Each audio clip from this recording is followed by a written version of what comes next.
महाज्ञानी अष्टावक्र के सानिध्य में आते ही राजा जनक का ज्ञान रूपी दीपक जल उठा, जिससे उनका समस्त अज्ञान रूपी अंधकार नष्ट हो गया। वे आत्मा के शासन में प्रतिष्ठित हो गए।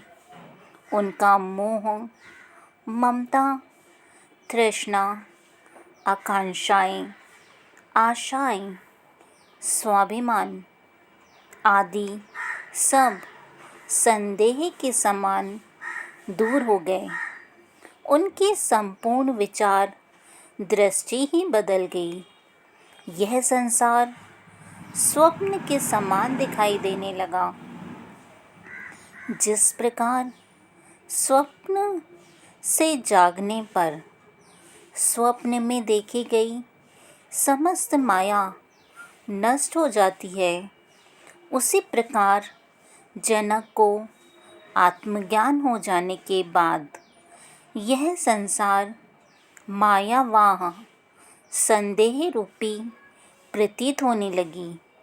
अब वे स्वयं को सांसारिक न समझकर आत्मा मानने लगे। कामना समाप्त हो गई, आसक्ति समाप्त हो गई। एक नए जीवन का प्रारंभ हुआ। यह सब अचानक नहीं था, वरना जनक समझ भी नहीं पाते। पहले की योग्यता थी, शक्ति के अवधारणा की क्षमता तो थी।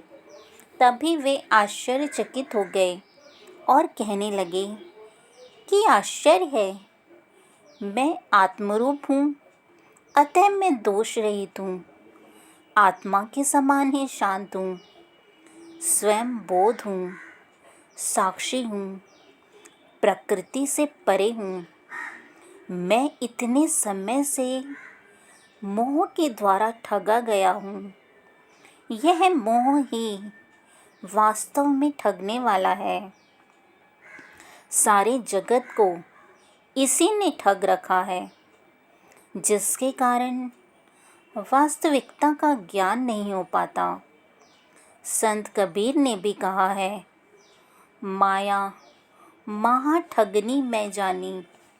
यह माया मोह ही है, जिसके प्रभाव के कारण यह संसार जैसा है वैसा न दिखाई देकर भिन्न प्रकार का दिखाई देता है। जनक का यह माया रूपी पर्दा दूर हो गया। वे अपने वास्तविक स्वरूप को जान गए। यही गुरु की महिमा है, जो लेहुए को स्वर्ण बना देता है। और शिष्य की भी योग्यता है तो स्वयं को बदलने को तैयार है। जनक अब अपने आप को दोष रहित बताते हैं। पाप, पुण्य, कर्म आदि का सारा माया जाल टूट गया।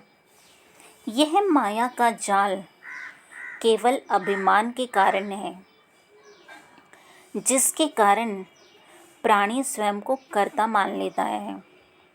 जब कर्तापन ही खो गया तो पाप, पुण्य आदि कर्मों का उस पर क्या प्रभाव हो सकता है।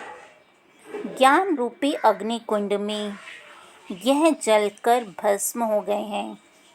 यथार्थ ज्ञान ही पर्याप्त है। यह सब उत्तम गुरु के सानिध्य में आकर ही हुआ। पत्ता भी नहीं हिला और धमाका हो गया। बिना घाव हुए ही शल्य क्रिया हो गई। जनक ऐसा अनुभव करने लगे जैसे शरीर से वस्त्र उतार दिए हों, सर्प ने केचली उतार दी हो। शेर का बच्चा भेड़ों के बीच में पलने के कारण अपने आप को ही भेड़ मानने लग गया हो। घास फूस खाकर वह भेड़ के समान ही हो गया था। लेकिन जब उसने पानी में अपनी सूरत देखी, शेर की आवाज़ सुनी, खून का स्वाद एक बार उसने चख लिया तो उसके अंदर का शेर जाग उठा और वह वैसे ही गर्जना कर भेड़ों के समूह को छोड़कर शेरों के साथ वन में चला गया। यह था स्वयं की सोई प्रतिभा को जगाना, गुरु की महिमा से अपने स्वरूप को पहचान लेना। सोई हुई स्मरण शक्ति जाग गई। गुरु ने कुछ भी नया उत्पन्न नहीं किया, बल्कि उसके वास्तविक स्वरूप का ज्ञान कराया। यही है आत्मज्ञान का वास्तविक स्वरूप। यही है वास्तविक स्वरूप जिसको मात्र पहचानने की आवश्यकता है। यह अष्टावक्र के अध्याय 2 के सूत्र 1 राजा जनक को आत्मज्ञान की उपलब्धि से लिया गया है, जिसका मेन सूत्र जो है अहो निरंजनः शांतो बोधोहम प्रकृते परः एतावन्तमहं कालं मोहेनैव विडम्बितः।